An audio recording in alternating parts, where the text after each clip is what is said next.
10 വർഷങ്ങൾക്ക് മുൻപ് മേപ്പേർ സ്കൂളിലെ +1 ക്ലാസ്സിലെ 4ാമത്തെ ബെഞ്ചിലാണ് ഞാൻ അഭിജിത്തിനെ ആദ്യമായി കണ്ടുമുട്ടുന്നത്. അന്ന് ഫേസ്ബുക്കിൽ തരംഗമായി കൊണ്ടിരുന്ന ഒരുപാട് ഫോട്ടോകൾ അഭിജിത്തിൻ്റെതായിരുന്നു. ആ പാഷനിലൂടെ ഒരുപാട് ചിത്രങ്ങൾ തൻ്റെ ക്യാമറയിൽ അവൻ പകർത്തി. അജുൽ തൻ്റെ ഡ്രോൺ എടുത്ത് സൂര്യോദയത്തെ ഒപ്പിയെടുക്കാനുള്ള ശ്രമത്തിലാണ്. ഒടുവിൽ ആ ശ്രമം വിജയിച്ചിട്ടുണ്ട്.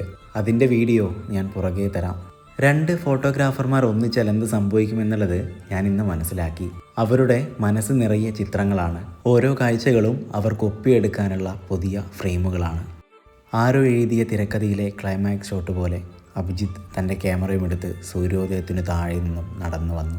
പണ്ട് എനിക്കും ഇവൻ ഒരുപാട് ഫോട്ടോസ് എടുത്ത് തന്നിട്ടുണ്ടായിരുന്നു. ഇന്ന് ഞാൻ അവനെയും എൻ്റെ ഫ്രെയിമിൽ ഒപ്പിയെടുത്തു. പുല്ലും മരങ്ങളും മഞ്ഞും നിറഞ്ഞു നിന്ന ആ പ്രകൃതിയിൽ അവൻ ഞങ്ങൾക്ക് സമ്മാനിച്ചത് ഒരുപാട് ഫോട്ടോഗ്രാഫി കഥകളായിരുന്നു. ഓരോ ക്യാമറ ക്ലിക്കിനും ഒരുപാട് കഥകൾ പറയാനുണ്ട്. അവൻ്റെ ഇത്രയും വർഷത്തെ ഫോട്ടോഗ്രാഫി ജേണി ഞങ്ങളെല്ലാം പകർത്തിയെടുത്തിട്ടുണ്ട്. വൈകാതെ അത് നിങ്ങളിലേക്കും ഞങ്ങൾ എത്തിക്കും.